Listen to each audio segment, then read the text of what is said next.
Friday night Knicks. Knicks lose 102 to Knicks lose 120 to 103 to the Detroit Pistons. Tonight it was Dennis Smith Jr.'s night, man. Career high 31 points for DSJ as everything he touched turned to gold. Maybe except from the free throw line, Jay Ellis. Yeah, that turns to cardboard. It's rocks. It's bricks. There you go. Turn to bricks. Turn to bricks, man. But hey, listen, you know what? It could have been worse. You know, the game started off terribly. We go down as much as 21 points. We give them 41 points in the first quarter. Absolute Matador D all the way around. Didn't look like we was going to have much to talk about tonight. But, you know, first story of the night was DSJ, man. What'd you think about DSJ's game tonight, bro? Impressive. That is all I have to say about it. Impressive. Got whatever he wanted almost offensively. Facts. He was able to get to the hole at will. He seems to I think one of the knocks on him is he doesn't really get to the line that much, but he got to the line 19 a lot tonight. Yep. And he didn't hit the free throws, but that might be contributing to, you know, maybe some conditioning issues probably. Or he played like 34, 35 minutes, so he might have been fatigued at that point because he didn't get that much of a blow. Yeah. All overall, passed well, shot the three well, 40% from three. Absolutely. He just needed some damn help, man. Somebody else had to hit a damn shot. It was crazy. He could have had another double today, but he had 8 assists. He had 8 assists still 8 with assists. Everybody bricking. Yeah, still 8 assists, and you know you. We're hoping that offensive assistance came from Kevin Knox, but we'll get to that in a minute. But on DSJ, listen, man, I was impressed, man. I was definitely impressed with a lot of things, not just the points, because you see it now that, I mean, he just has the talent. You know, he could get his shots easily. He could score with ease.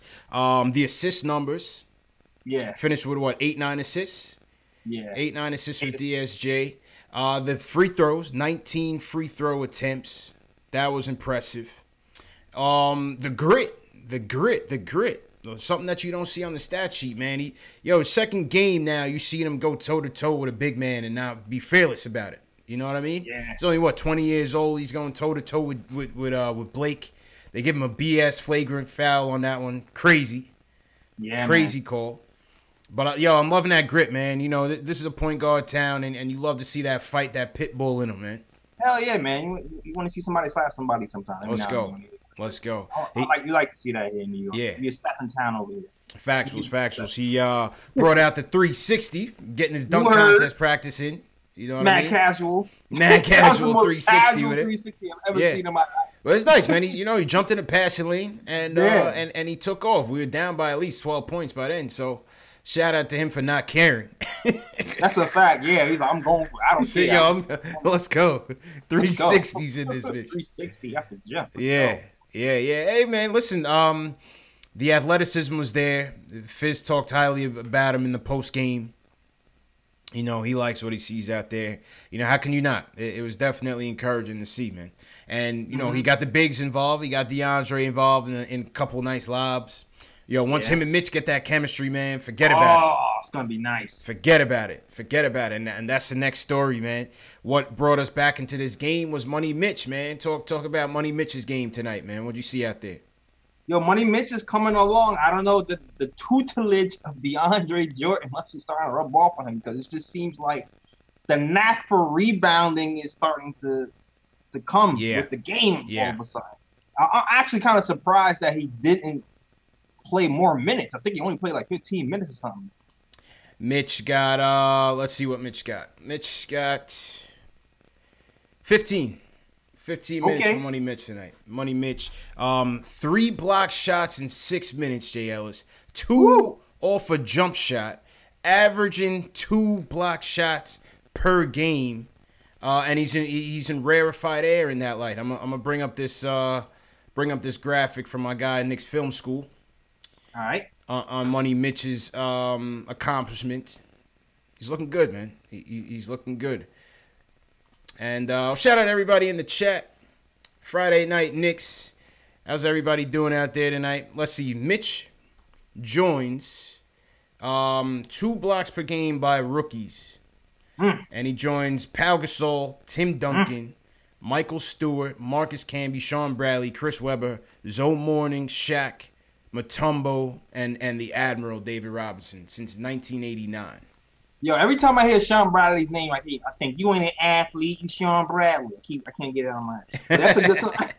That's some good company though, Mitch, with 2 blocks a game. Yeah, it's crazy once he learns to be on the floor more, which he has today because he hasn't really gotten into any foul trouble. He might be leading the league, or like he might be all-time greatest shot blocker in history. Like it's scary. He has that type of potential. Yeah, I believe, and I'm gonna pull up a tweet from Schwinney. I believe he's 6th in block percentage. Let me pull that tweet up by Schwinney. But yo, Mitch was getting after, man, and his blocks ain't cheap, man. Like I said, when he gets those blocks off of jump shots, that's not an easy thing to do, man. Yeah, it's not. It's not an easy thing to do. That one sequence when he blocked 2 shots in the span of like 10 seconds. Crazy. Blocked the shot in the paint, then came, recovered, and blocked the 3-point by Ish Smith. I was like, this kid is special, man. Mitch is going on with things, man. Once him and DSJ get that chemistry, man, watch out, bro. Yeah, I'm telling you, watch out. So the fact is, Mitchell Robinson is currently posting the 6th highest block percentage for a single season in NBA history. His block percentage was at 9.7 before this game. 6th highest block percentage in NBA history. Insane. Yes, sir. Yes, sir. I guarantee you, yo, he's gonna be like on an all-time block list. Like I'm telling you, man. It's funny. It's funny. If Mitch didn't improve not a lick from today, he would still have an NBA career. Facts. Like he would still have an NBA career. Facts. He'd still be in the league 10 plus. He's out there completely raw, Jay Ellis. 1 year removed from actually playing real basketball. Yeah. Insane. None at the professional level. None. And he's out here blocking 3-pointers. Like, come on, man.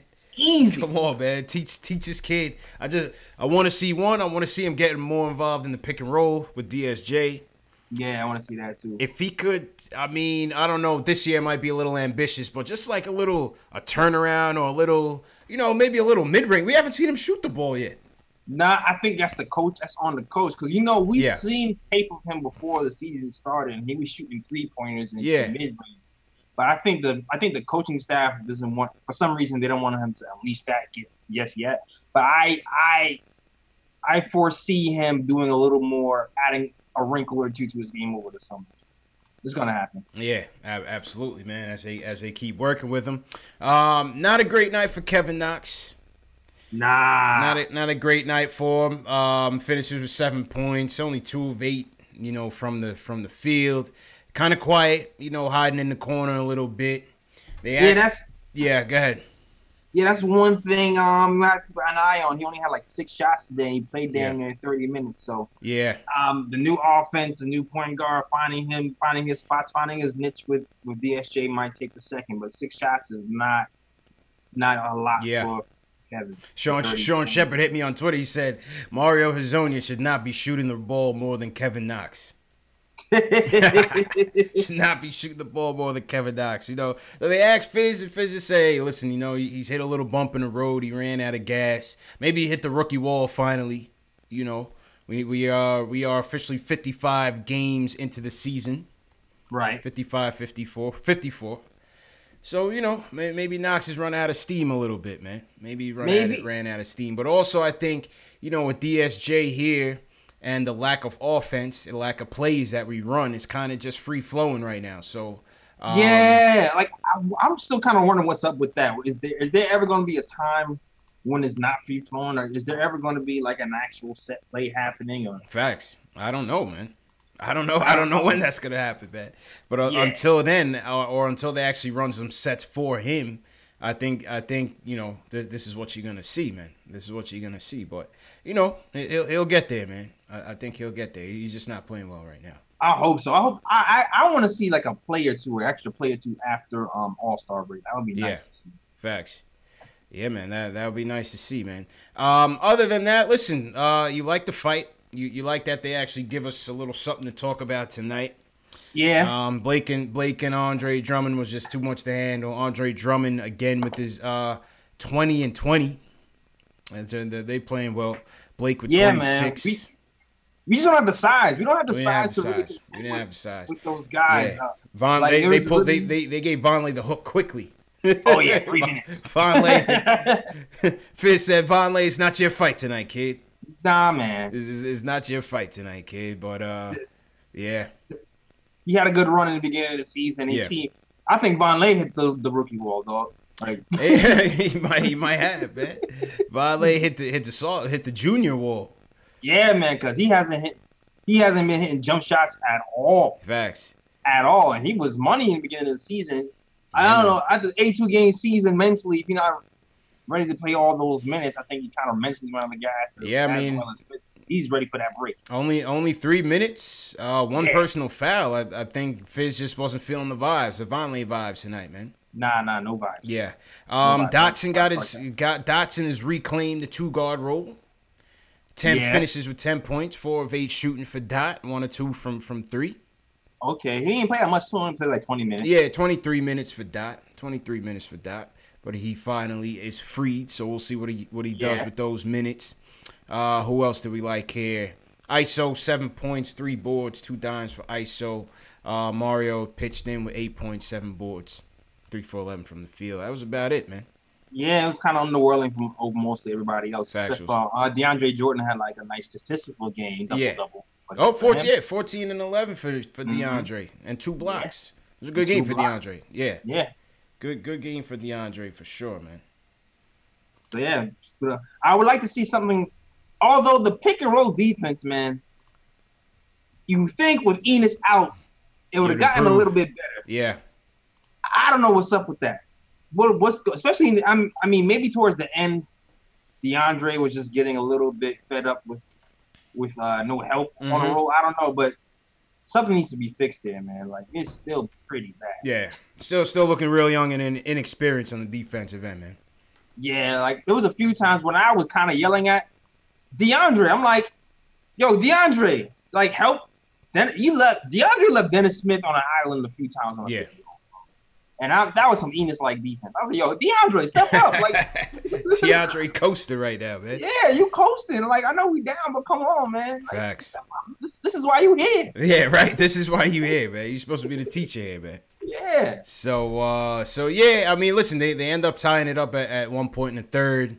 Showing a lot of fight. But, Pistons came out, I believe, on a 26-4 run in the fourth.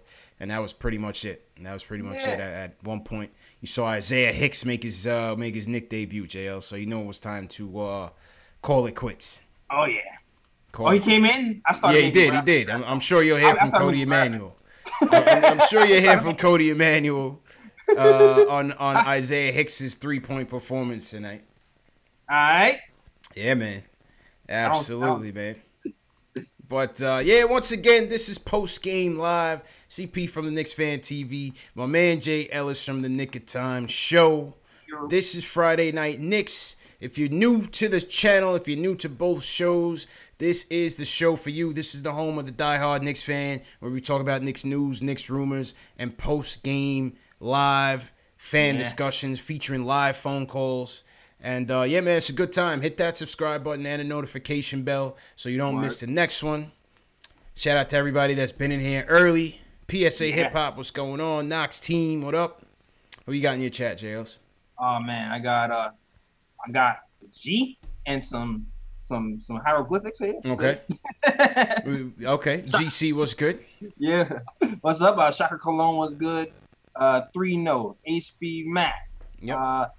Enzo, what's good, Enzo, man? what up, man? Jeremy Maynard, what's good? Marcel, Richard Rowe. Yep. Ala Wise, Christian Smith, Old Faithful Craig Williams.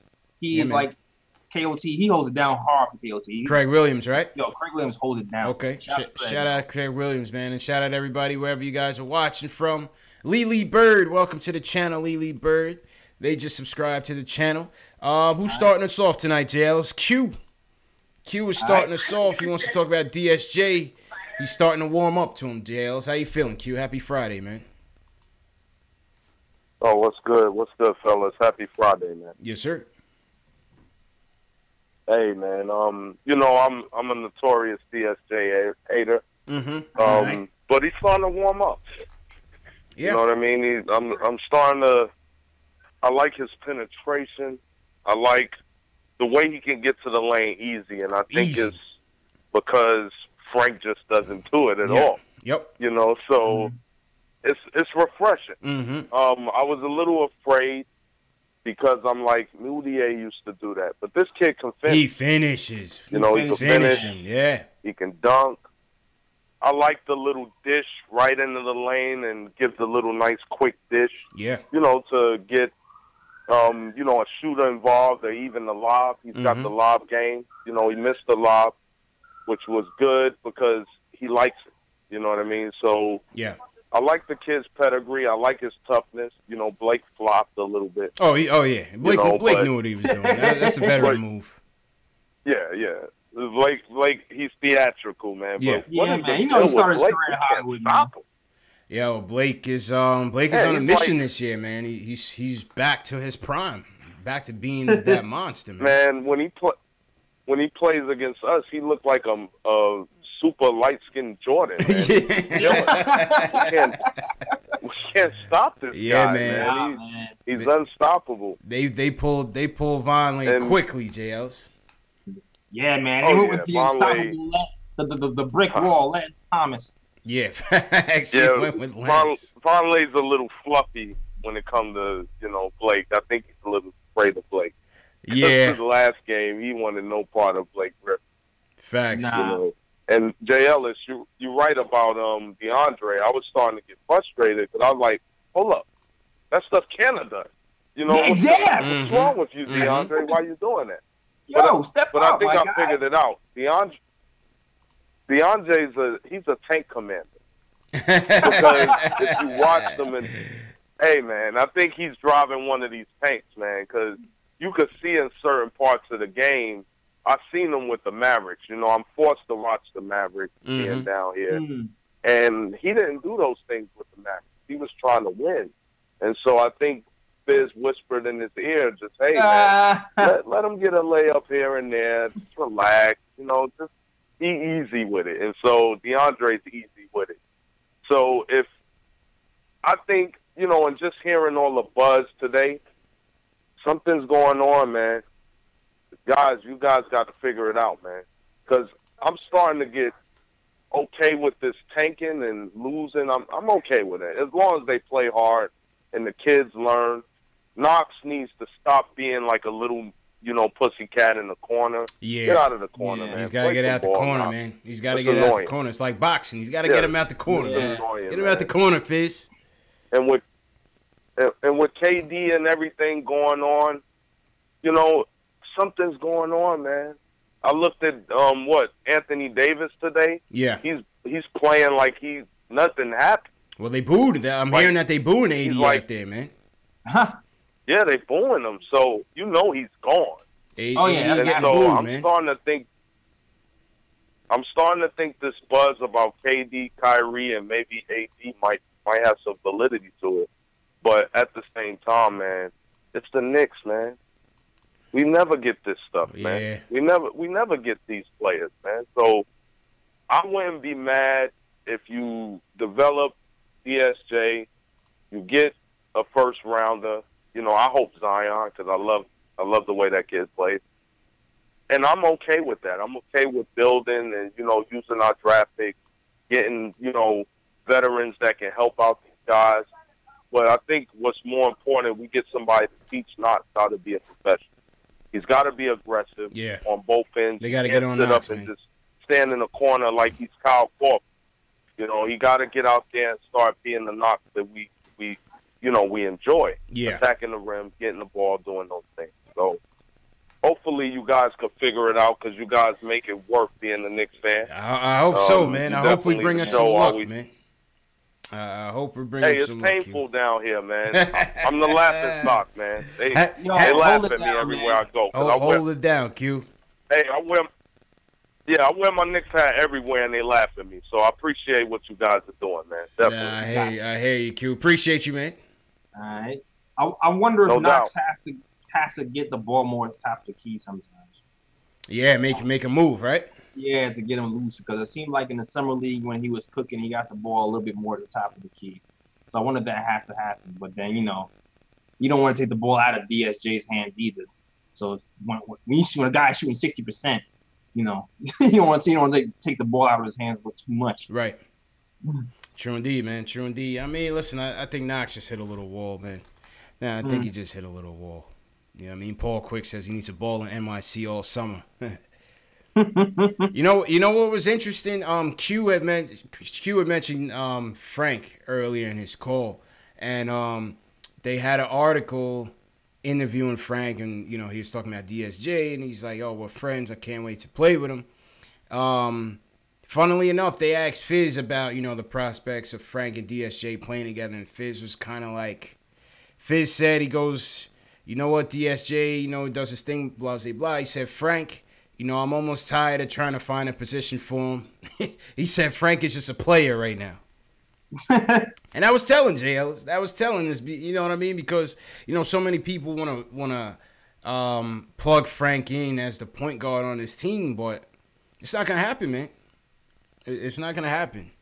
They're going to groom him as a wing, or even Fizz said it. Fizz was like, "Yo, I'm getting frustrated to even talk about it. Like, I don't know what he is." He said he's just a player. I don't know, man. He shows some validity as a point guard at some points, even though he doesn't have the penetration like DSJ does. But you almost I feel like Frank has the ability to be a knockdown 3-point shooter. He just needs the confidence. Like when you start off shooting 40% from the 3-point line in the beginning of the season and then jump off a cliff, then you feel like, all right, something is here. Just like I feel like Von Lay can eventually be a really good 3-point shooter. And then Frank was shooting damn near 40% again when he came back in from the December, January. So I know it's there, but I'm not sure if I'm confident that's going to stay there if he's purely a shooting guard. But we'll see how this goes moving forward, man. Yeah. For right now, I want him more as a backup. I think that's. I want him as more as a backup, and then have Moutier. I don't know. Yeah, I think that's what you're gonna see. I think ultimately you're gonna see. At least for the rest of the year, you're gonna see DSJ with Frank in a backup role. Potentially, in situationally at the 2, but. I don't see much else, and it's telling. Fizz is just like, yo, Fizz doesn't even know where Frank fits. You know what I'm saying? Fizz doesn't even know where Frank fits. So, the frustration is exactly. We just need him healthy. We just need him healthy, man. All right, back to the phones. Let's go to Jermaine from Jersey. He wants to talk about DSJ's career high. Jermaine, what's going on, bro? Hey, what's going on, Knicks Nation? I appreciate y'all, man. Y'all got me on just in the nick of time. What's going on? There you go. What's good, bro? That's my motto right there. Here you go. I'm good. Listen. One, I just want to say, old Frankie Cigarettes, Mr. Ntilikina, man. One of my biggest problems with him is he wasted one of the best nicknames I've ever heard the city give a player, and that's the French Prince. You know what I'm saying? So, like, if we ever draft another French player, we can't even use that nickname anymore, so he's on my bucket list just for that alone. The Frenchmen don't have a good track record with us, Jay Ellis, from Frederick Weiss to Frank. Yeah. Who else we had, man? We had a couple other guys, man. And the Frenchmen don't have a good track record with us right now, man. Yeah. And listen, I just want to say that, tonight, man, even though the Knicks lost, I kind of appreciate it because they following the recipe, and that's potentially developing the young players, but still losing so as not to jeopardize that lottery positioning. So y'all keep on doing what y'all doing out there on that court. Also, too, I'm not quite sure how much Dallas Maverick basketball, people have watched, especially up this way, man. But DeAndre Jordan has a habit of being so preoccupied with his own man and not having his own person beat him. His help defense is suspect at best sometimes. So he's just continuing that trend. Okay. Up here in the garden, and that's also okay with me at the moment. Jermaine's focus. Listen, I'm gonna say, I'm gonna say this too. As far as Mitchell Robinson is concerned, I'm hearing y'all give him the name, Money Mitch. That's cool with me too. But listen, am I mistaken? Is Rasheed Wallace still on the coaching staff in some capacity? Because I don't want to pigeonhole Mitchell as just some pick and roll, rim running type of player. I want Yeah. him to really develop his game if that's possible for him. Right. I wish he could. I think Sheet is just more in a consulting role. They brought him in to practice at one time, and I think I saw him at a game just recently, kind of with Mitch. So I think he's just kind of like informal consulting with him. You know what I mean? I got you. And listen, my last 2 points is about Dennis Smith Jr. One, I'm old school, right? So I feel like that you got to earn a nickname. If I hear one more person refer to him as DSJ, especially in the city, like his name is Dennis Smith Jr. You got to earn it, right? He didn't do anything to have been afforded an acronym, a nickname. He's still on the come up, so let him earn that for real. All right, Jermaine. Appreciate the call, man.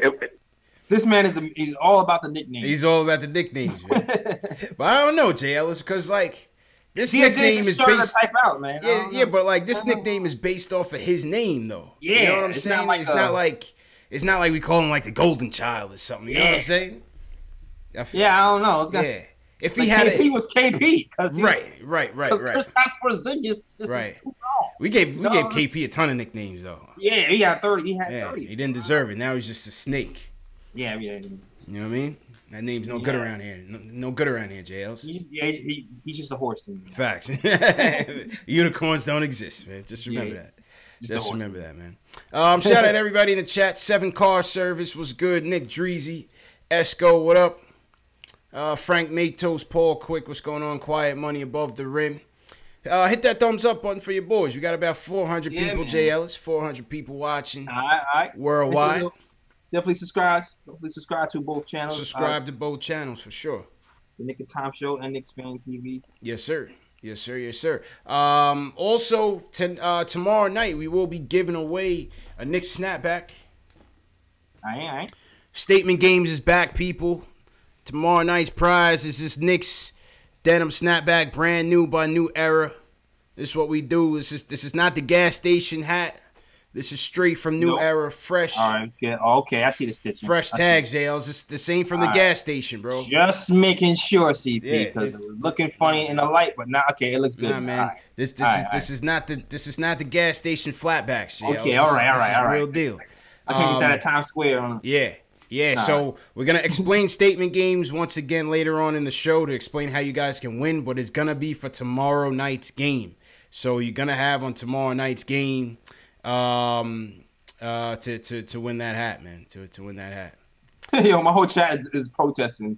It's like, we're not spelling out Dennis Smith Jr. though. His name is DSJ. Yeah. That's what I'm saying, man. That's what I'm saying, man. So, all right, let's get back to the phone, JLs. Nate from Rochester with us wants to talk about Knox and the game in general. Nate, what's going on, bro? You. How you feeling, man? Not very good. Yeah. Well, I'm gonna start positive because everybody's always negative about the Knicks. I'm gonna start with Mitch real quick, just because I feel like when you, especially noticing when he's blocking the jumpers, and I definitely noticed it with Harden. He could be a good switch, pick and roll defender. I don't think we've ever had that I can think of. It's just that alone is something that we can build off of. And I said before that maybe we should consider trading him to move up, but now I'm thinking we gotta hold on to this guy. He might be our best prospect, I think. Yeah, I need Mitch. Honestly, so we need Mitch here, bro. We need Mitch here without a doubt. Yeah, sure. And with Kevin Knox, that's where I kind of want to get into him because he has not shot well at all this year, and I know we want to give him an excuse. He's only 19. We've heard that about another Knick rookie before. But I don't want to just give that as an excuse. And the thing that worries me with him is if he's not shooting well, he's not doing anything else on the court to help us. He's out of it. So it's his body language just bothers me. And the thing that's really scaring me for the future, in general, is I don't want to say we missed on the next 2 draft picks or the first 2, but we kind of missed. We could have done better. And we're going into another tanking year, so I'm there's nobody I still don't think we're getting any free agents. So are we going to tank another year and another year? And, like, I don't think this is, like, something you can keep in the organization going. And, like, I mean, we had our franchise player, like, with KP. I know everybody's going to get mad. He's a snake, yada, yada. yeah. He's still our best player that we got since Patrick Ewing. Mm-hmm. Like, it's a gamble. You can't deny that. It's a gamble, Nate. And, it's a gamble, and that's man. the hard part.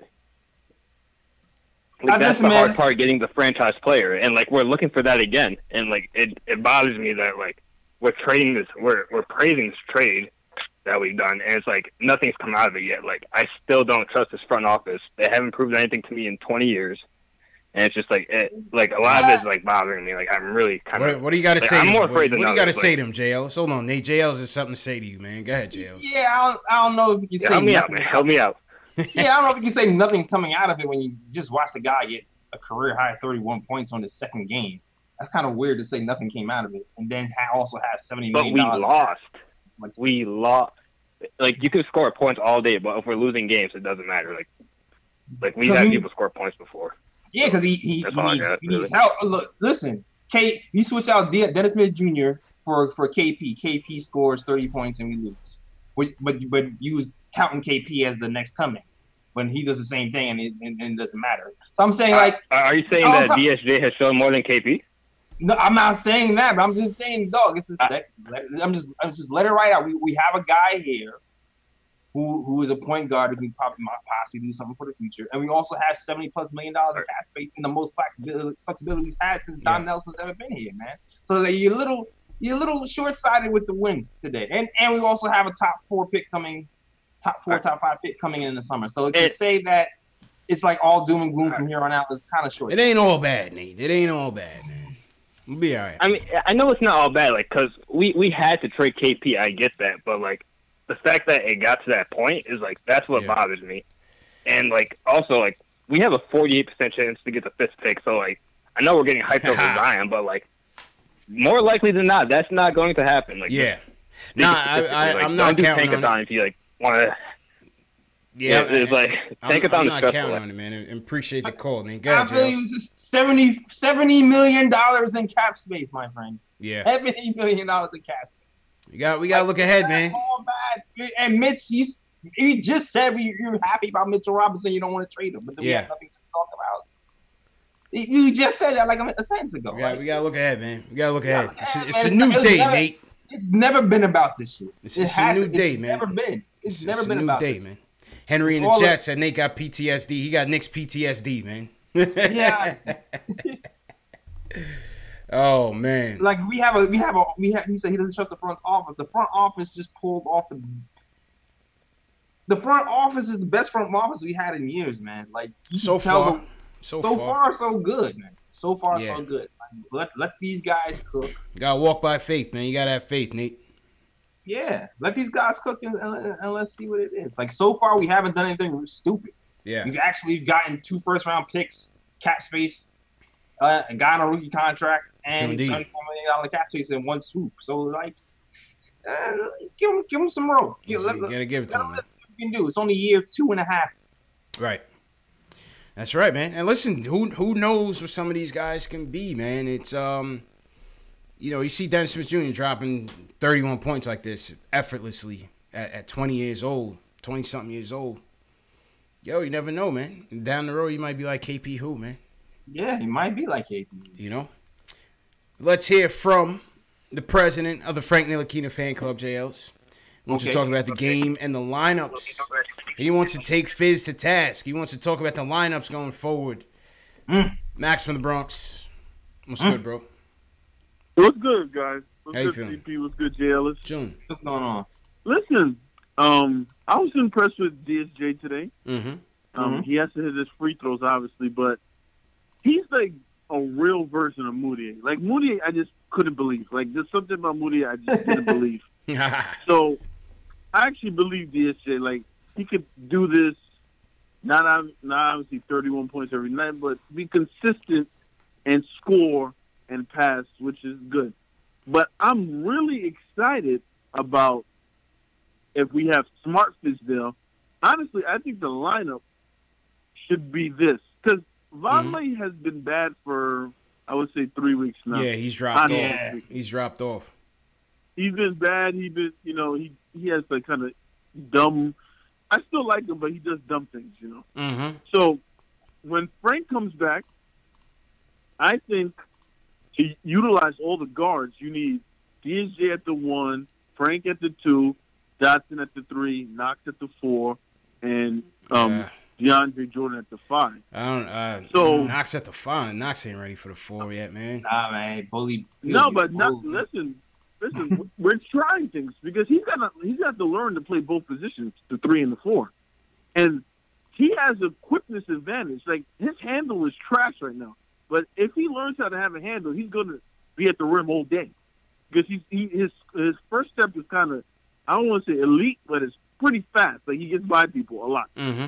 Right. So I think that a la Brooklyn, even though I hate to bring up them bastards, you like if you have like a nice guard rotation, it helps out. So like today, DSJ was tired after like he was tired. You can tell he was tired. Yeah, he ran out of gas.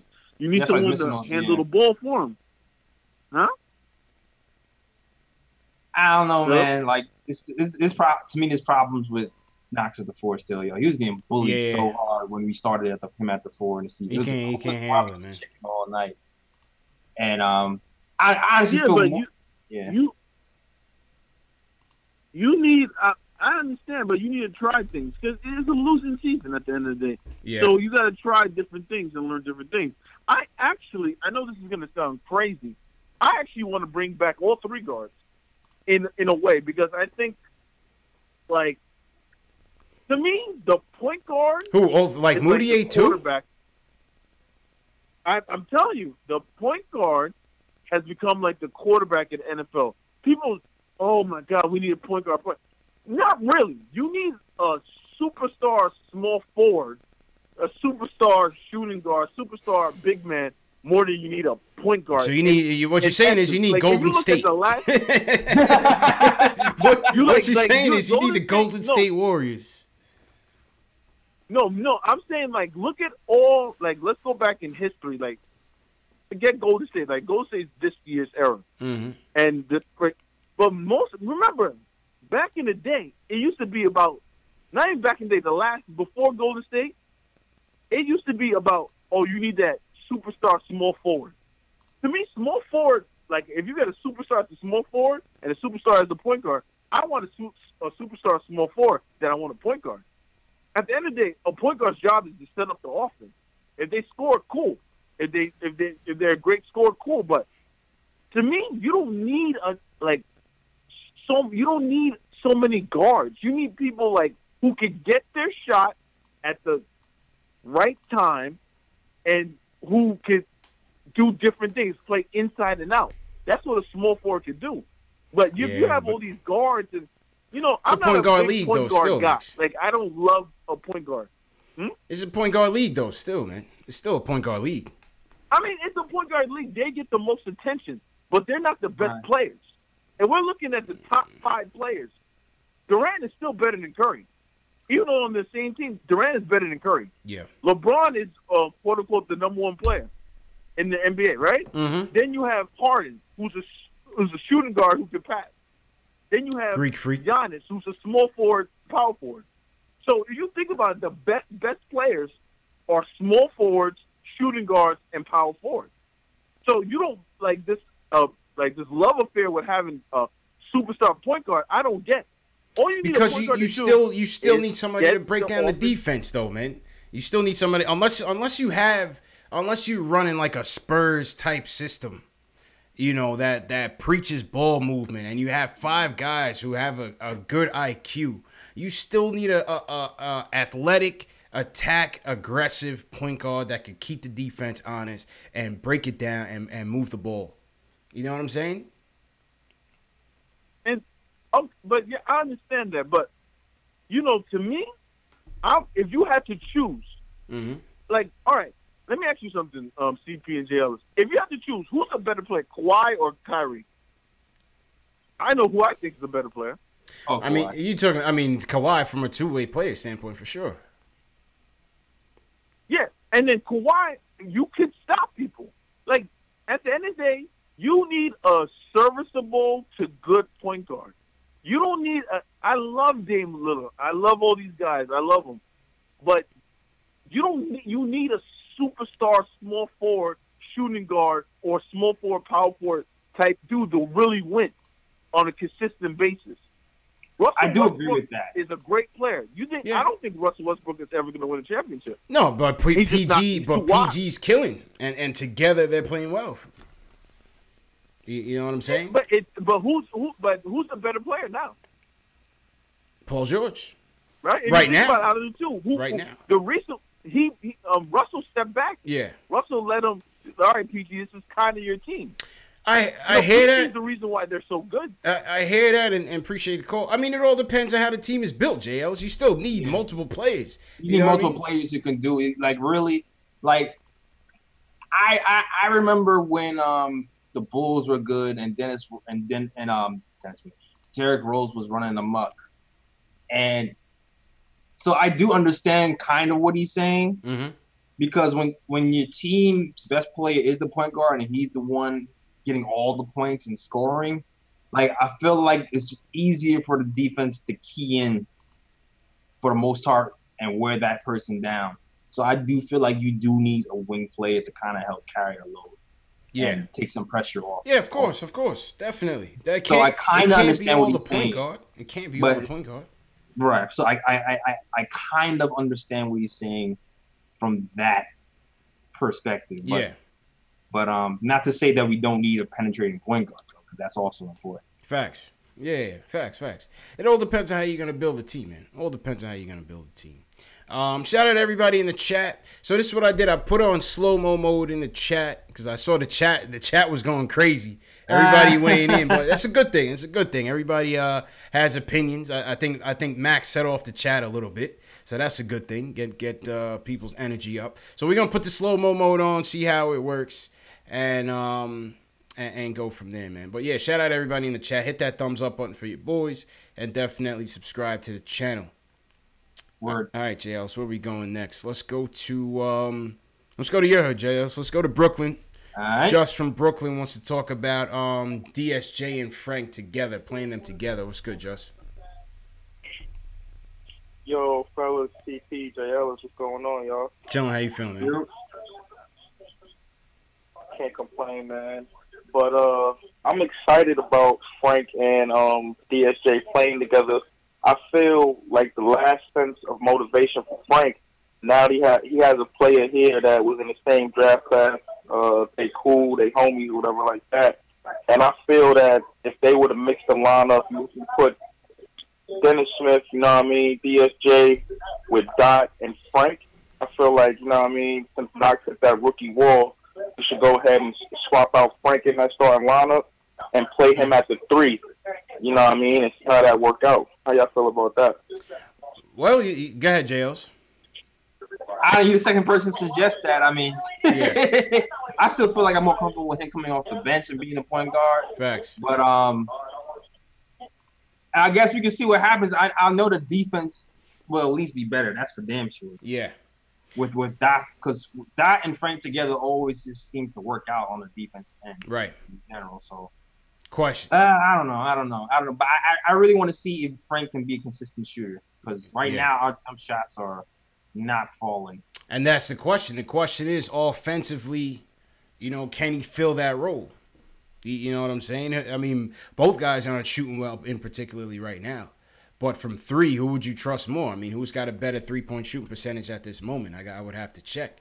But neither guy, Frank nor Knox, is really lighting it up from there. So, I mean... Nah, it's funny because I feel like Frank had better stretches from shooting from 3. But I feel like even though Knox shot looks like it's going to be money for years to come. What's the numbers on that, yo? I actually want to look that up. Yeah. Yeah, he needs shooters with him, man. I agree with Simranjeet Singh. You need some shooters with him. So, let's see. You'll see how it happens. See what happens. Can't lose. Yeah, I feel like that first quarter, the Pistons didn't respect our jumpers at all. They fouled the paint. Yeah.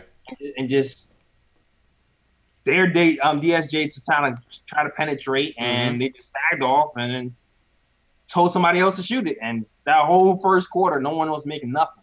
Factuals. That's a fact, man. Julian's here. Julian, you late, man. What happened, bro? Hey. Technical difficulties on my end. No doubt. We got that all sorted out. Okay. All right, so I wanted to get to tonight was Frank and Dennis Smith and how that's going to work out. By the way, shout out to Dennis Smith for dropping 30 points. And, I'm on the career high 30 points really for DSJ. Yeah, 31. Yep. Hey, he's a damn good player. And, if you made those free throws, you actually might have won. He could have 40. He went on one. He could have. Yeah. The team on a whole missed 15 free throws. Yes, that's unexcusable.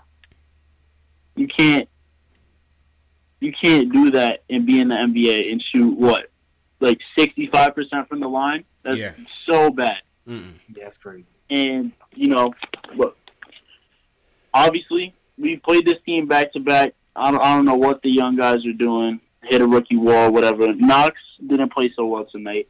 So I think he's probably hit that. I think the All-Star break is gonna do him a wonder.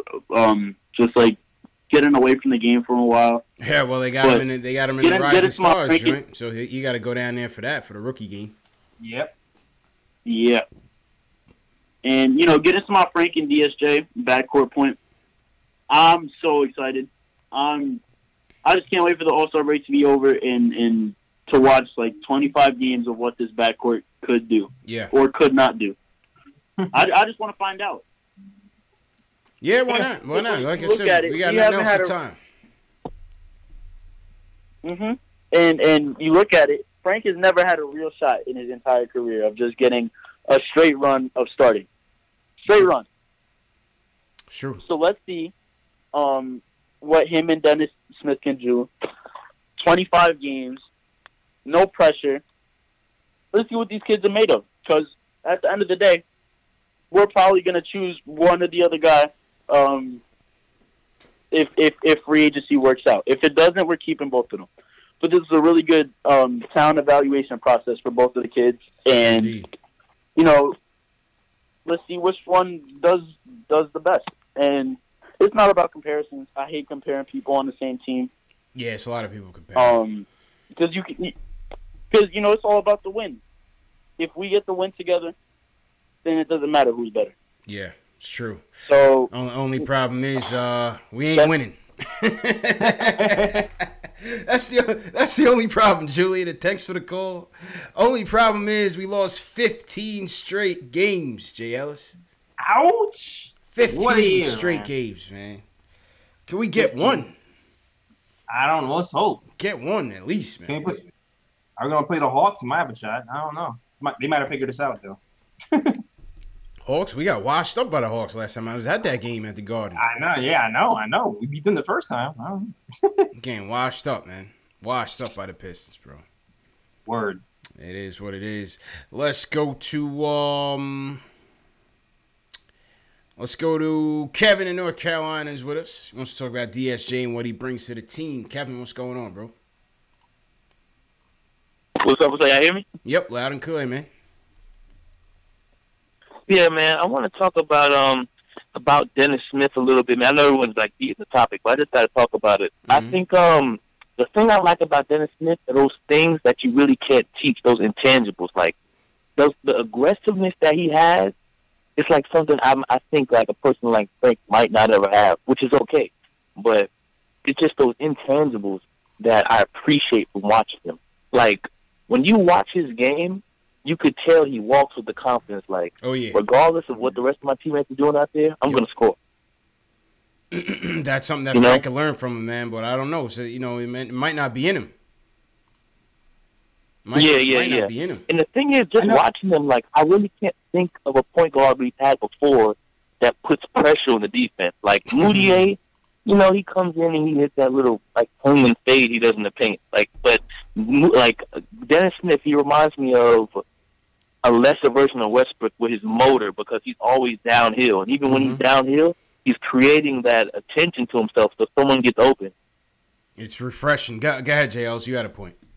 Oh yeah, I was saying I don't even think I feel like Frank's been a little bit more aggressive, but I just feel like his handle isn't at the level, and more not even just his handle. It's to me, it's more of his footwork with the handle because I don't know, like DSJ, you gotta have that setup move to blow by people. You gotta have that. Yeah, I agree. And another thing I like to say is that I think his passing is much better than advertised too. Like I think a lot of people knocked him because we didn't draft him.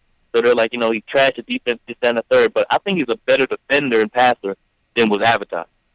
Yeah, I agree. I mean, let's look at the numbers right now. Go ahead, JLs. Yeah, definitely the passing is something I didn't really expect. Passing definitely. Yeah, I mean he had 8 dimes tonight, 6 dimes the last game against the Pistons, and 6 again against Memphis, 15 against us. I mean. And 6 against I agree. With the Mavs, and I think because me, I proclaim myself as the president of the John Morant fan club. But after watching this dude, I don't know. I mean, what do y'all think? If we fall to 2 or 3 and Zion's gone, what do y'all think about? Well, I don't want to get into the draft topic. We talk about that all day. But I just think that Dennis Smith might be a long-term plan.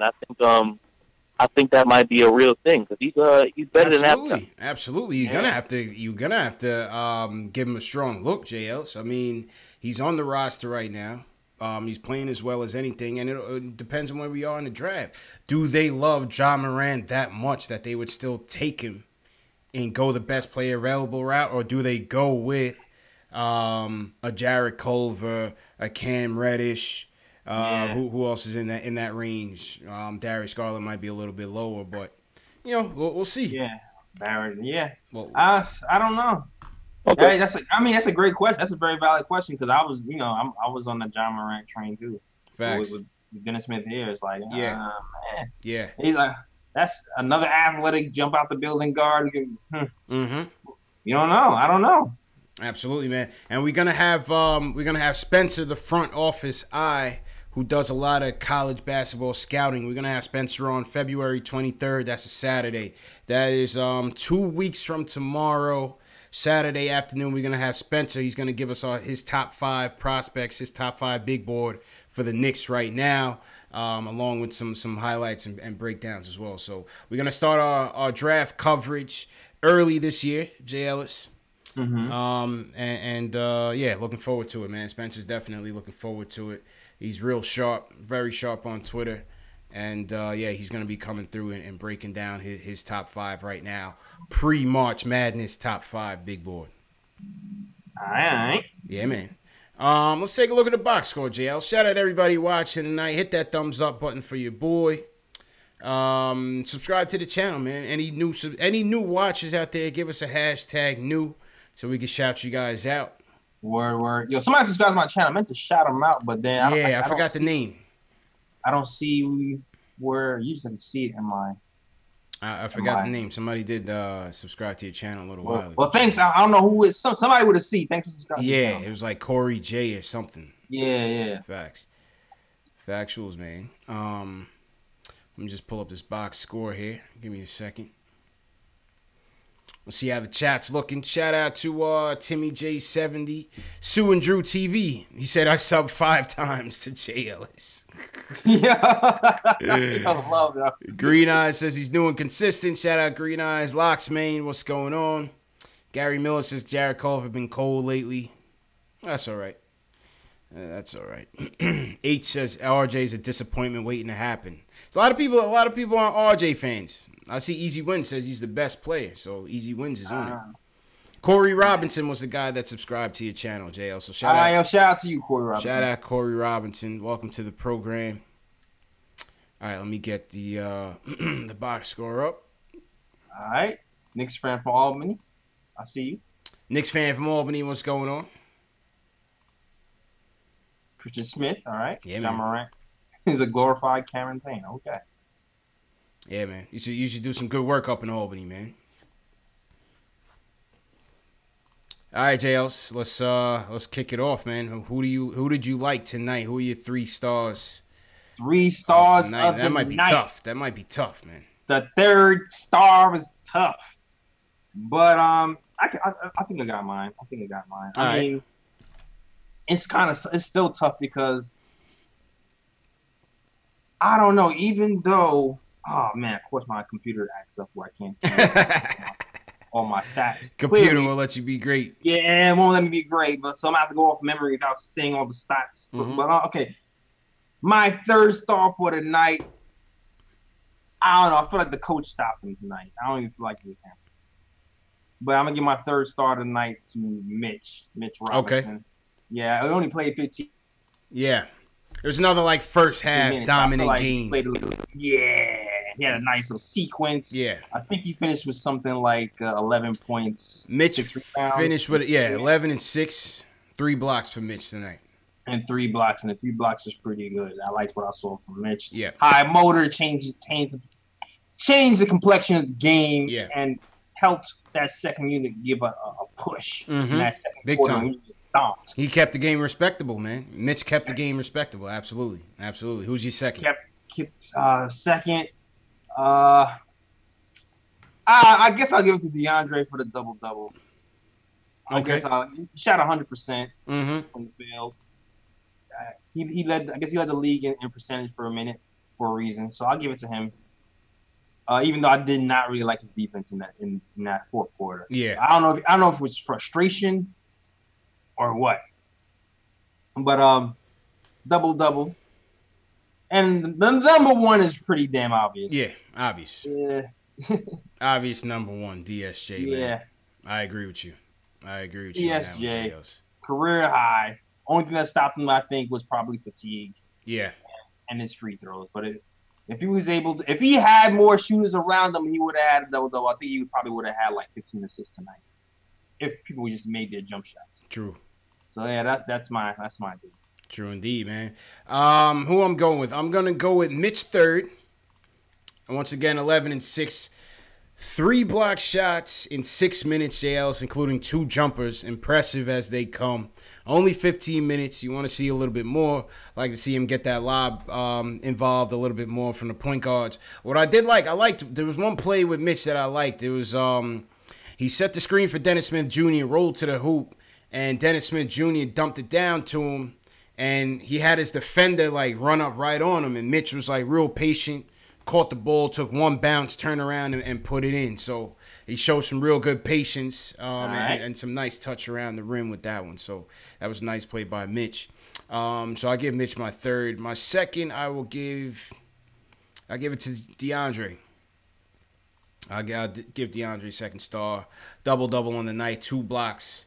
Blake and Andre Drummond was eating his food a little bit. But, but probably his best game since he's been here. So that was a good effort. 5 for 5. 4 or 5 from the free throw line.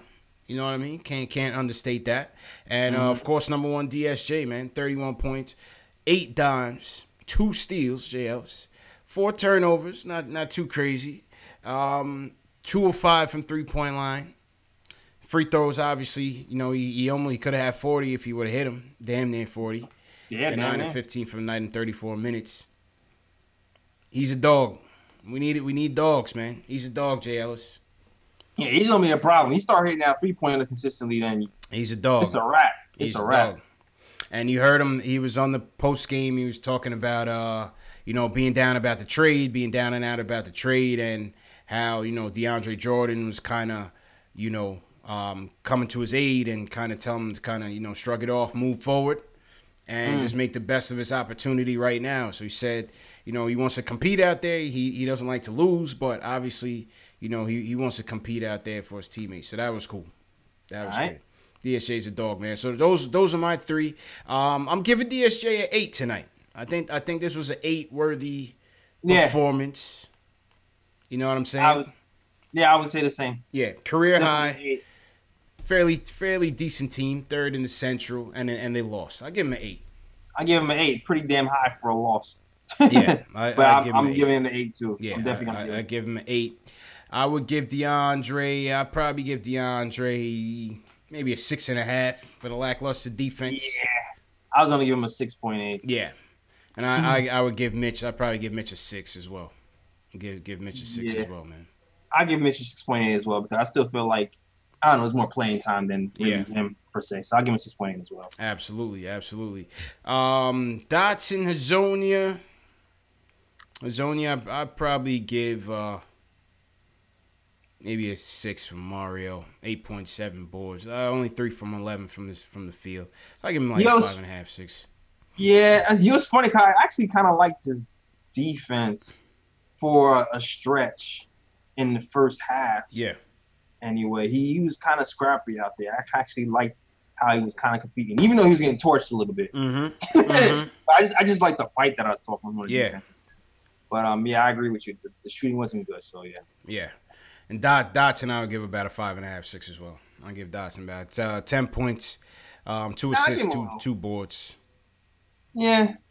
I give him out a 6. No, I give him out 6.5. Yeah. I don't think because he shot 50%. He was getting cooked though, but that's not even his fault, yo. True. It's like he kept having to help off of his man to help guard Blake Griffin. It was just like pick your poison at that point. It was Reggie. Reggie was going off on Dot today. Yeah. It was rough, man. It was good to see Mario finishing at the hole, man. He had a couple nice drives. You know, he wasn't scared. Andre Drummond was in there trying to protect the paint, and Hazonia was going in there fearless. So it was good to see him being a little fearless out there. Mm-hmm. You know what I'm saying? Yeah, Mario had a decent January. Not a good game today, though. Decent January, though. Yeah. In general. Yeah, decent January, man. All right, and that was the player ratings for tonight. Who were your top 3 players? And give us your player ratings as well. Shout out to everybody in the chat. Let's get back to the phones, J. Ellis. Louis from the Bronx thinks we should keep the number 1 pick if we get it. Louis, what's going on, man? Yeah, how you doing? Good. How you feeling, bro? Yeah, I'm doing all right. I just want to make a comment on say if the Knicks acquire say KD and Kyrie, right? And they land the number 1 pick in Zion, right? I feel that because I keep hearing that if they get Zion, that they should trade it, for AD. Yeah. So, but I think that they should keep him. They should not trade him. Trade him at all. I agree. So I just want to hear your thoughts on that. Yeah, I agree, man. I do think, though, J. Ellis, as we said before, I do think that they would seriously entertain making a trade if they did end up with Kevin Durant and Kyrie Irving. Yeah, I think they I'm still not 100% on that. If that's like a foregone, like we should definitely keep him because AD is still 25, he's a top 5 player in the NBA, man. Yeah, but it's just like how much depth we gonna try to ship out, man. I don't know, but it's just. It's like he's still 25 in the top 5. He's like a real, like I don't know. I understand Zion's gonna be good, but AD is legit like 7 foot and can block shots and put the game on his back. And like imagine, I don't know, man. Like depending on the package too. So like I know because we have Knox here, we have all these pieces here. We can. I don't know, man. I don't know if it's that cut and dry, dog. I get it because, like, if the pieces we have develop into something, then the longevity will be easier to sustain. Yeah. Like, that's the flip side of why you keep all the young guys. See, the thing is, though, how much depth are you willing to lose? Yeah. How much depth are you willing to lose? That's the thing. And look at what Philly just did. Philly just came at you with Tobias Harris and Bobby Simmons. That's his name, right? Bobby Simmons? I believe that's his name, Bobby Simmons. Dude, Ben Simmons? Who? Ben Simmons? No. Dude from the Magic that had that one breakout year for the Spurs. Something Simmons. Oh, okay. Bobby Simmons, I think is his name. Jonathan Simmons. Jonathan Simmons. Bobby Simmons used to play back. I forget Jonathan, though. Right. Bobby Simmons used to play back in the day. He used to play back in the day. But, Philly just upgraded. They going for it. And Milwaukee got Mirotic. They got Mirotic coming off the bench. So, you know, you look at those two teams, Boston, you know, depending if Kyrie's here or there, they're still deep. So, I don't even know how much an AD trade. Yeah, it's going to put us up there probably third. Fourth. Yeah, you know what it is? It's like their pieces.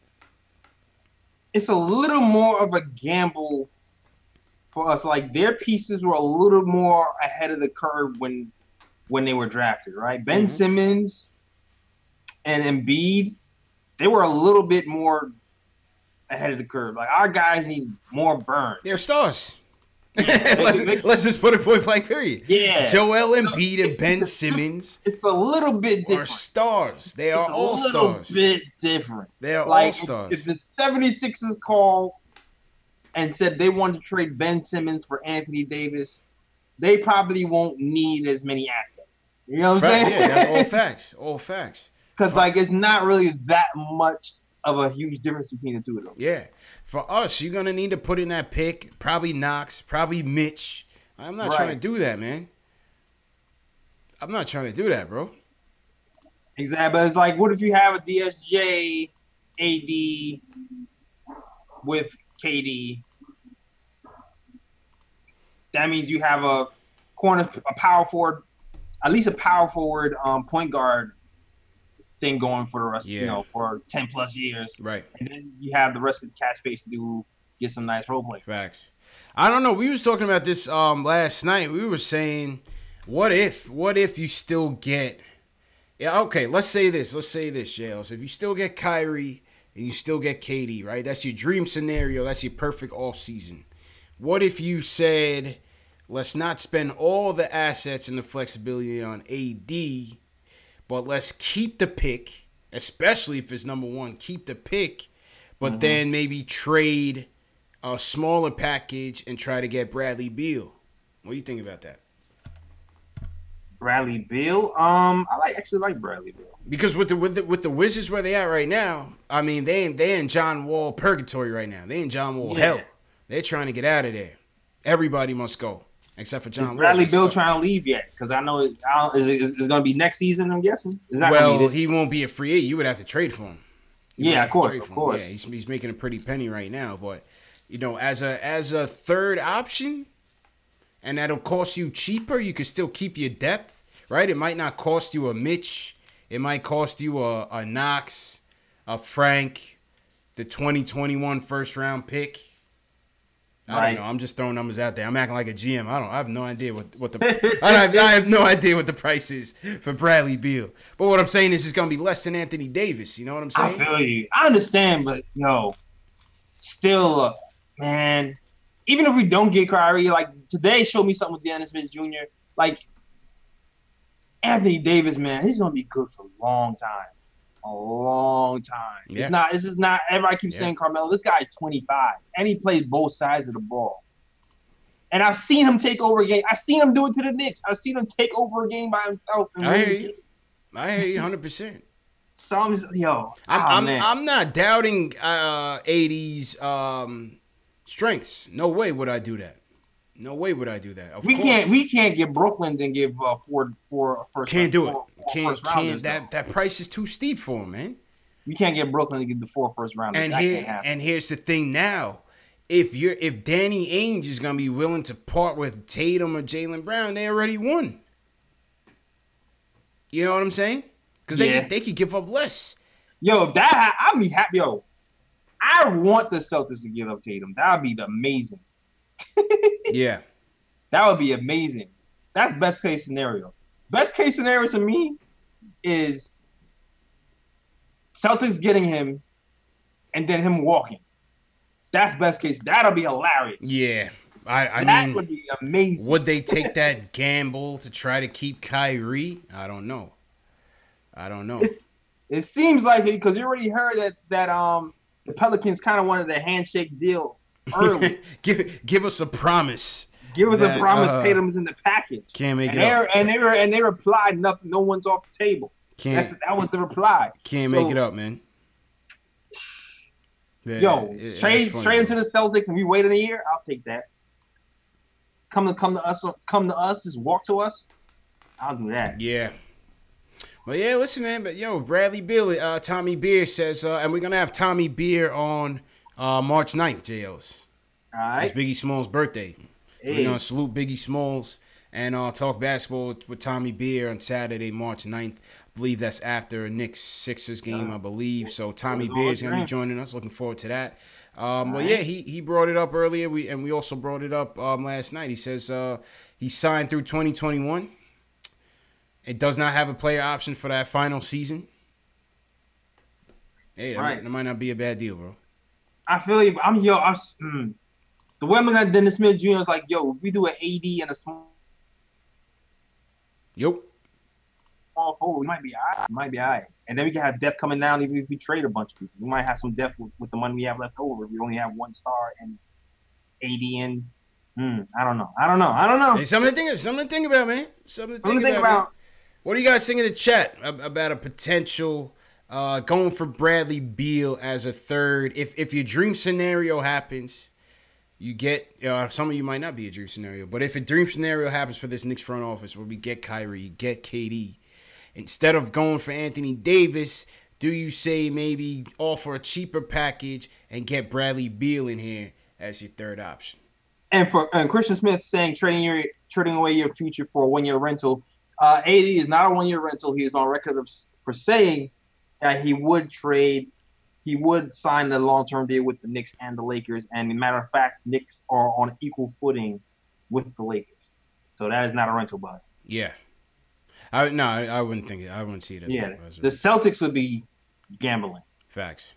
Bradley Beal became the youngest player in NBA history to hit 1,000 threes.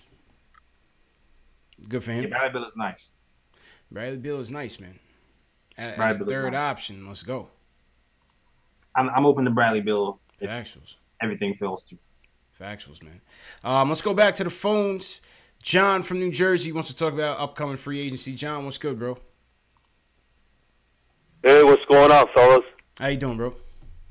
I just wanted to ask you guys, what do you guys think about the Knicks going after DeMarcus Cousins in free agency? Nah, I don't want him. I don't want him, John. I'm good on that. I don't want him, John. It's too lit for DeMarcus over here, man. Yeah. I don't trust him. I don't trust him either. Well, but why is that? He doesn't come off as a winning player to me. Because man. I mean, he would bring that toughness, that toughness, to the team. I look at him and I think about those '90s Knicks, like when we had Anthony Mason and Charles Oakley. Yeah, I don't really. Like those Rough Riders we had from back in the '90s. I think he would bring that kind of attitude to the team. I hear that. Like we could get him and KD. Yeah, I'm not with that, JLs. What about you, man? Yeah, I'm not. Thanks for the call, John. Yeah, I'm not the biggest fan. I don't know. Yeah. From the injury to the attitude to I'm good. Like, and plus, him plus the media, Lord, oh God. Nah, I don't want him here. Let him stay in Golden State and ring chase, and they don't have to worry about him. Their locker room is solid. They got the leaders in there already. He can goof off. He could do his thing over there. It's not the place for him. We need serious. We need he's serious. Not built for that. Yeah, he's not built for it. He's not built for it. Definitely don't want that, man. Appreciate the call, John. Let's go to Kate from Queens. Wants to talk about the front office and the draft. Kate, what's going on, man? Yo, Kate, you gotta turn your phone down, bro. All right, we gotta cut K Mike JL. I don't know what K doing, JLs. I don't know what he doing, man. Sound like he was in the car. Kate, what you got going on, man? I'm gonna give you another chance, Kate. You good now? You hear me? You hear me now? Yeah, you good, man. You good. You hear me now? Yeah. There was a lot of commotion going on in the background, Kate. I couldn't focus, man. Yeah. Real quick. First thing first, man. Mm-hmm. Zion is the next best thing since Mike coming out. Like, I don't know who else did it in college like him, but he's different. So I don't know if trading him for AD. I understand what Jay Ellis saying, like as far as trading for AD. But AD's injury prone also. I mean, he's not really, I don't know, man. I'm saying Zion all the way. And I feel like this time around, I feel like all the stars are lining for New York. We never get lucky. shit always go bad for us. I feel like this time around, we got to stop being pessimists and really, like, I see it. I never believed this before in my 30 years of being a fan. Like, I really see the light. Like, and I feel like we're going to get Zion. We trade Zion, that's going to be one of the worst moves in Knicks history. Nah. What do you think, JLs? What do you think, man?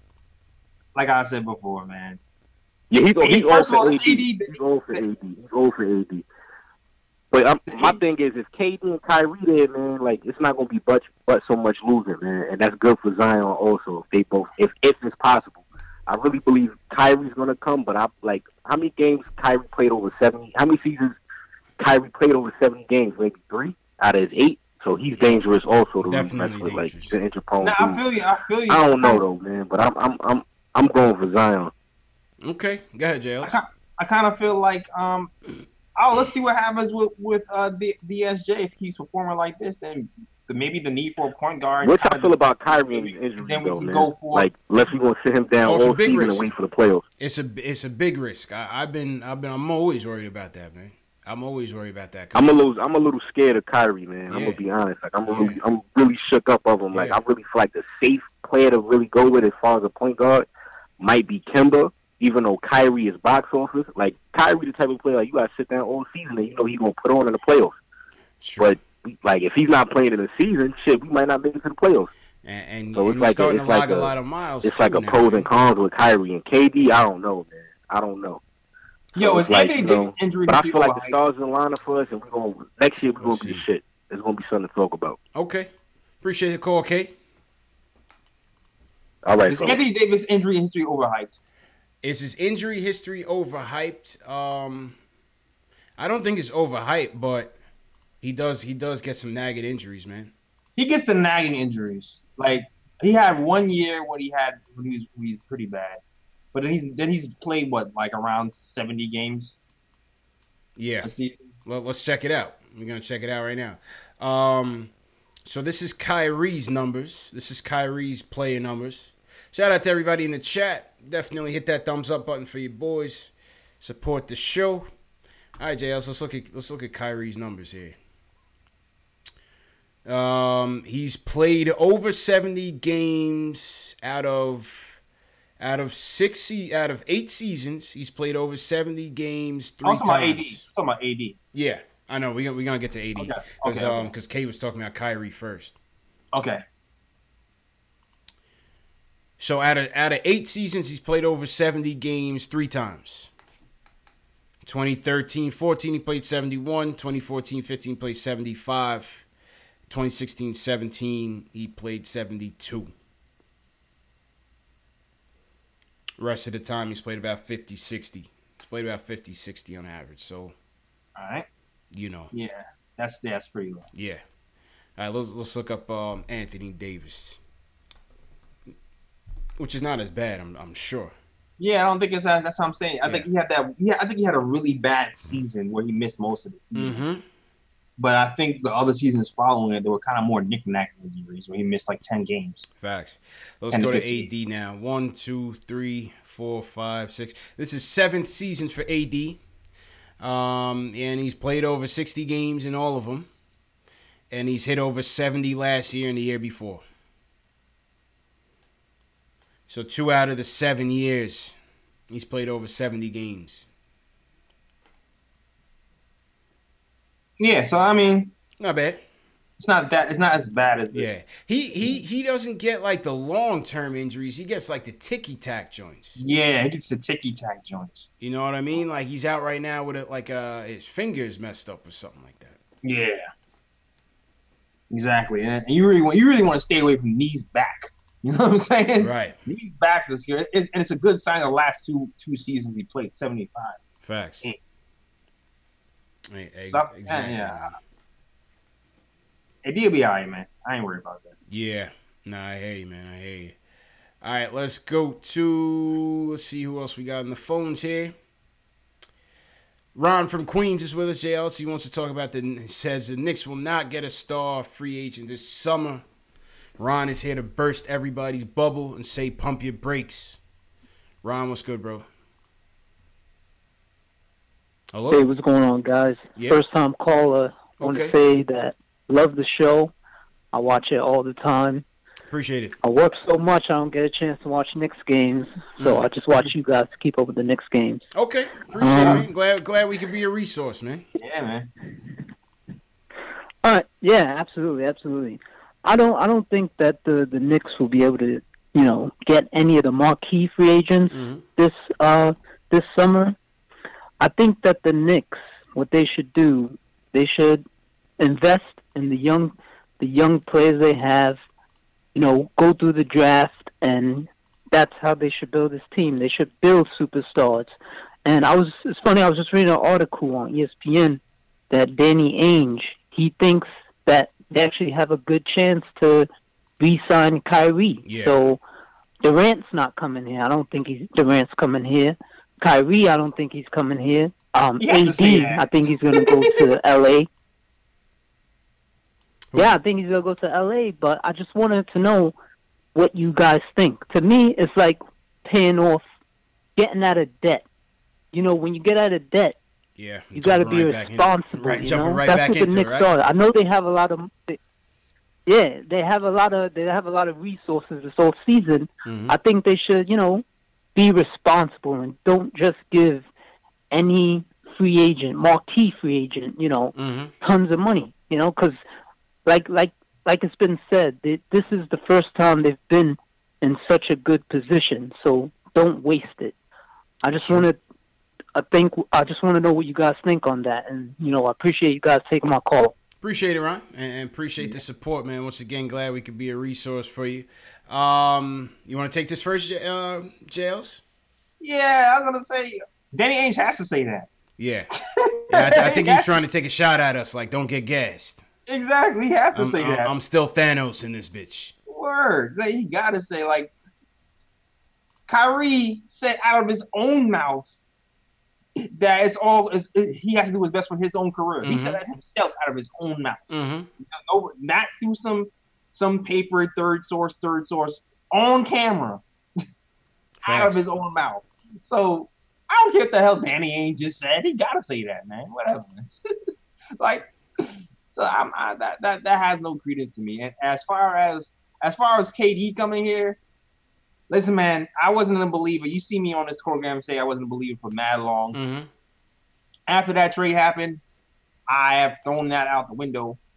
I'm not saying it's 100% is 100% thing happening, like it's going to happen, but it just seems like there's a lot of signs pointing here from Scott Perry, knowing him from Seattle days, to Alonzo Trier, and KD being Alonzo Trier's mentor. Royal Ivy, Jordan, all of that. Royal Ivy, and cap space, and you can pick somebody to come with. That's a lot. Yeah. That's a lot. Well, there's a couple things here for me. Number one, to Ron's point, yes, we should be building through the draft. I think, that is the proper path to prosperity, especially when you're talking about your high-end guys, your stars. At the same time, this is a gamble. We're embarking on a gamble right now. It's not to say that just because we go through the draft and go through that process that we're ever going to be good. Look how many teams have been perennial lottery teams. Phoenix Suns, Philly's been in it. Philly's just now, reaching a level of competition where you could actually take them seriously. Milwaukee is just now getting to that level, JLs. Look how long the Milwaukee Bucks have been straight trash and in the lottery year after year after year. So you still have to put the team together the right way and get lucky. I always say luck has a lot to do with it. You know what I'm saying? Yeah. So that's why, yes, you might have to take gambles. At the same time, I was talking to Knicks Film School and Hard Knicks Live. We had grabbed lunch for the trade deadline yesterday. JL didn't show up. We'd invited you, bro. You ain't come through to the trade deadline lunch, man. But it's all good. It's all good. But we were saying, realistically, the window with KD and Kyrie and this team don't align. You know what I'm saying? The windows don't align. We don't have any young talents that's ready to ascend to that competitive level that can really carry this team. So even if they came here, yeah, they're gonna elevate the team tremendously, but these the young players, that their window is still behind. You get what I'm saying, JLs? No, I get what you're saying. Maybe if you get a Zion, maybe that changes depending on his impact on the league in his first year. But how likely is that? You know what I mean? Yeah, I feel like it kind of all it depends on it, because it depends on how much they come for. I mean, I feel like KD's not going to give up any money. I feel like DSJ might be closer than I thought or anybody else thought. Mm-hmm. It really though all depends on who else wants to follow, because you kind of know what happens when stars go to one place. It's like a magnet. Right. A magnet. All of a sudden, all of a sudden, everybody wants to come and play for like $3. That's just kind of what happens. Yeah. Yeah. So that's kind of what you're banking on. That's what you're banking on. So it's like the windows don't align, but we're so back to that desperation because we're so tired of losing that you'll not even want to see what the future could hold logically if you get these two guys and just focus on what next year would look like with a Kyrie Irving and a Kevin Durant on this team. Right. You know what I'm saying? So it's just that dilemma. It's like, what do? Do you go get AD and make this team better? Or do you still draft your top 5 pick and try to put it with these free agents? It's kind of a weird mix either way.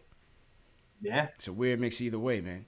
All right, last call for the night, JL's. Ed in New Haven. It says he thinks Kyrie is as good as gone from Boston, man.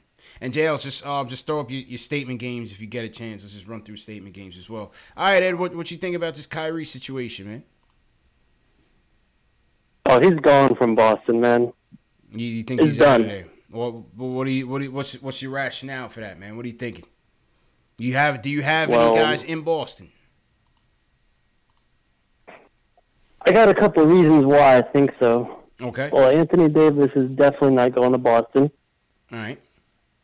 We know that for sure. Well, he claims They're not. He claims not. You know, his pops burned the bridge, but then, you know, now it's reports saying that maybe he's warming up to it. Yeah, there's reports saying that he emphatically said he will not re-sign in Boston and not to trade for him. So Kyrie is putting out there, oh, okay, I'll stay if you get AD. But they're not getting AD. Danny Ainge is in full damage control right now. Could be. It could be, man. I appreciate the call. It could be. You know, it could be Ainge just flexing his Thanos muscles. He's been the GM of the decade, man. Yeah, could man. be just saying just pump the brakes. You know what I mean, JLs? Just saying just pump the brakes, man. Could be. Factuals. We'll see. We'll see what happens, man. Vince Cohen says it's not smart to give Kyrie the max. He feels like the DSJ will be an all-star eventually. Just stay patient. Time will tell, man. Yeah, man. Harmon Sarai says he's not worth it. He said he'd only go after KD, AD, or Kawhi Leonard. What does Kawhi Leonard do now that they got Marcus Gasol? What does he do? Does he stay in Toronto? Kawhi's not coming to New York, though. He's not a New York guy. Yeah. He's just not. He's not like a big city. He's not. That's not his vibe. He ain't coming here. I would love for him to come here though. Yeah, I'd love for him to come here as well, man. I'd love for him to come here as well. Let's see some other chat. Shout out everybody in the chat. Hit that thumbs up button for your boys. Once again, this is Knicks Post Game Live, home of the diehard Knicks fan, where we talk about Knicks news, Knicks rumors, and post game live fan analysis featuring live callers. You just heard Ron say we help him get through work, JLs. He doesn't catch the games, he catches us. You know what I mean? Right. That's cool, man. That's real cool. We glad we are a resource. You know, this is what we do, man. It's CP from KnicksFanTV. My man JL's from the Nick of Time Show. JL's, where can they catch the Nick of Time Show podcast? Oh, we catch it right here on YouTube. Yo, shout out to the people who watched it on YouTube. We had mad technical difficulties this week with the podcast on YouTube. Okay. But it's finally up and running, so you can watch the last episode. Too bad, because it was pretty damn funny. But cool. Definitely watch that. But we have it on SoundCloud, iTunes, Google Play, Spotify, all that stuff. All right. Damn podcast. Yeah, man. And also, you can catch this show on Spotify, Google Play, iTunes, and Stitcher on the KnicksFanTV. You can catch all these shows. So if you're at work like Ron and you can't watch it on YouTube, or YouTube ran up your data plan because you're watching other things that's taking up your data plan, go to the audio. All this is available on audio as soon as the morning starts. Also, the replays of the show starts up in the morning time, usually around 2 a.m. Eastern time. The next show will be 6 a.m. Eastern time, 10 a.m. and 12 p.m. noon. Gives you guys a chance to still talk to other Knicks fans from around the world. And, that's also a perk for you guys, man. All right, JL, so you got your statement games up? Trying to get it up. Okay. Of course, you know how much. Yeah, man. Technical difficulties, all good. Technical difficulties. All good. Okay, finally getting straight. Yeah. All right, fellas. So here's the deal. Tomorrow night, Knicks versus Toronto Raptors. The Toronto Raptors come to town, and we are gonna give one of you guys, a lucky watcher, this Knicks denim snapback, courtesy of my man Shells Heavy. Shout out my man Shells Heavy, who donated this for the fans. And how you guys are gonna win? You're gonna play statement games. Some of you guys have played before. Some of you guys are new to the statement games. Very simple game. It's free to play. First and foremost, what you're going to do is you're going to go to statementgames.com and create a free account. First things first. That's what you got to do tonight. Go to statementgames.com, create your free account. You're going to go, once you create your account, you're going to go into the NBA. You'll see this lobby game. KnicksFanTV. Knicks versus Toronto, Knicks hat competition. All right, we already see there are 7 people entered into the competition. You're going to click on the contest, and here's how statement games works. You're going to see this overall contest description. You're going to scroll to the bottom. 1 second, let me scroll to the bottom. Give me a second here. Oh, wait, how I got to the... Hang on 1 second. Oh, sorry. You're going to click join. You're going to come here and click join. All right. So I'm going to click join, which is on the right-hand side. My window just got bigger. Hold on a second.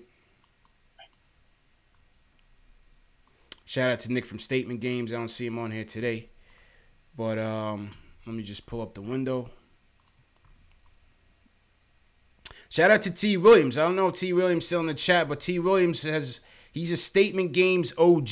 He'll tell you that. T. Williams is a Statement Games OG. My window's a little messed up here. Pardon that. T. Williams has been winning consistently. Oh, what up, Nick? I see you in there. T. Williams has been winning consistently. And he can tell you how it works. Trill City News, what's going on? All right, you know what? What I'm gonna do is I'm gonna create a new scene here, so I can make this. I'm gonna make the screen bigger so you guys can see. Make the screen bigger so you guys can see. Hang on here. You guys are part of the behind the scenes crew right now.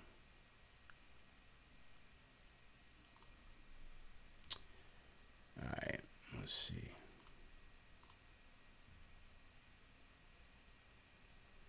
Okay. All right, here we go. I'm going to go full screen on my screen right now. And basically how Statement Games works, what you guys see here on the left-hand side of your screen are a bunch of game predictions or prop bets for the Knicks versus Toronto game. So what you're going to do is you're going to pick your top 10 predictions for the game. As you can see here at the top, you can pick team-based predictions. You can pick statistical type predictions. So in other words, do you think Damian Dotson will get over 16.5 points? Do you think Kawhi Leonard gets over 27.5 points tomorrow night? Kevin Knox. Kevin Knox has been struggling. One of your statements might be Kevin Knox under 18.5 points tonight. You could also choose by assists. You could choose by rebounding statistics. You could choose by three-point. You could choose by defense. All right? The name of the game is this. The name of the game is this. You're going to rank your statements from 10 being the highest to 1 being the lowest. So what it means by when a statement is a 10, it means that this prediction is your most confident prediction. For example, I just gave you the Kevin Knox one, right? I think one of my bold statements for tomorrow night's game, JL, is Kevin Knox under 18.5 points. I think that has to be a good one. That's kind of safe. Yeah, that has to be a good one. So I'm going to put that as my 10-point statement. So on and so forth. So you have this combination of statements that you can choose from, which is on the left-hand side. You have this combination of statements that you can choose from on the left-hand side. You're going to move everything over to the right from 10 to 1. And you're going to move everything over to the right from 10 to 1 and click save. The top three contestants from each game lobby will be entered into the drawing to win the hat. And we'll announce that tomorrow night's winner. We just shipped out the last one. This is a brand new with the tags. Shout out to Shells Heavy. Brand new, man. And that's it, man. JL's, what's your bold predictions for tomorrow night's game? I'm definitely going with that Kevin Knox under 18.5 for sure. I'm going with Toronto Raptors will win by over 12.5 points. Okay. And I'm going New York Knicks over 3.5 blocks. All right. I think those are pretty good. I'm going to go definitely Kevin Knox under. Mm-hmm. And I will go with...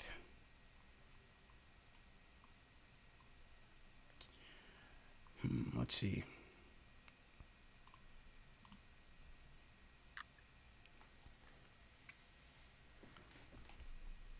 I'll go with Knicks under 33.5% from 3. I will go with Knicks under 33.5 from 3. That's my two bold statements. And from like what Nick just said, you can enter as many times as you want. You can enter multiple times, so there are multiple times to win. And it is free to play. I can't stress this enough. You guys who haven't been playing this year have missed an opportunity. We gave away 2 tickets to opening night. That was the first prize we gave away, J. Ellis. Mm-hmm. We gave away an authentic Kevin Knox jersey, courtesy of Shells Heavy. Yep. We also gave away a Pick It Yourself authentic jersey. That was a couple weeks ago, courtesy of Statement Games. We gave away a replica Money Mitch jersey, courtesy of Shells. And we've given away a couple hats so far, man. So, hey, it takes 5 minutes of your time to play these games, people. 5 minutes of your time. And, listen, it's fun to play. It's a way to, hedge our bets, especially with this losing season and all this losing that we've been doing. Word. So it's a fun game to play as our community keeps growing. Yeah. And next year, I look forward to adding some more prizes and stuff next year. So never lose 311. Go to statementgames.com. Create your free account. You're gonna pick your 10 statements, your 10 game predictions for the Knicks Raptors game, from 10 to 1. 10 being your favorite or your most confident prediction, 1 being your least confident prediction. And hit save, and may the best man win. Tomorrow night we will announce the winners. And that's it, man. Once again, shout out to everybody in the chat. Hit that thumbs up button for your boys. Word. Let's check this. See if we got any interesting Q&As, and then we'll get out of here, Jails. See what's going on. Word. How we looking on Facebook and Periscope tonight? We forgot to show Facebook and Periscope some love tonight. We had some people in here. We had Katie was in here holding it down as well. Mm-hmm. And the Nevia was here as well. Mike Narn, Diego, 1018 was good. Everybody over here in Periscope world. All right, shout out to Winston Manny and Facebook. What up, Wes? What up, Manny on Facebook? All right, Jails, let's get out of here, man. All right. There you go. Sign out, man. It's on you. Oh, okay. Listen. All right. So like we heard earlier, you can check all my stuff out.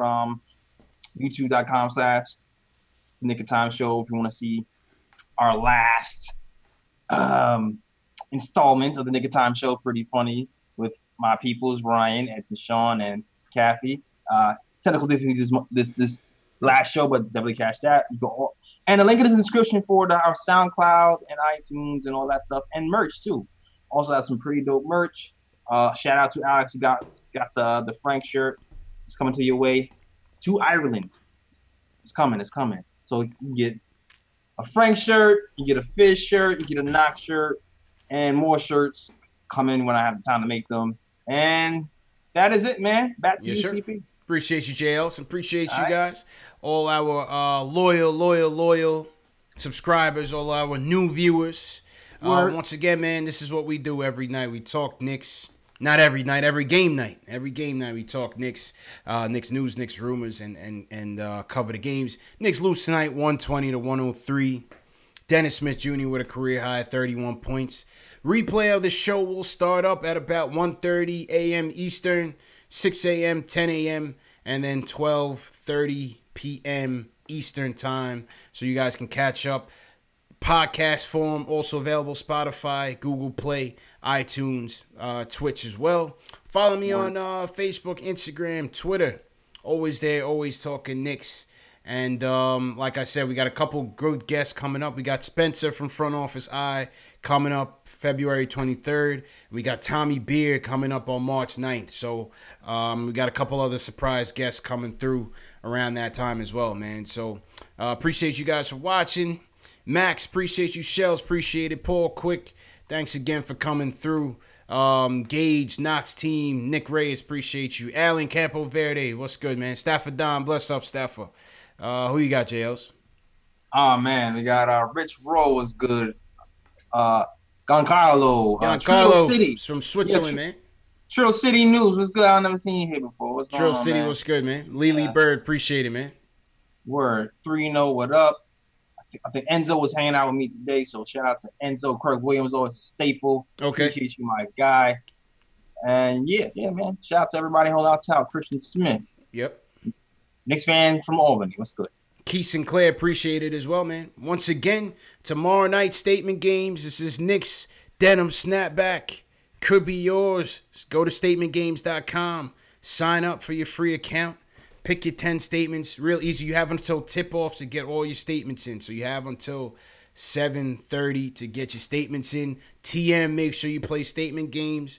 And, yeah, man, we'll see you guys tomorrow night, man. Peace.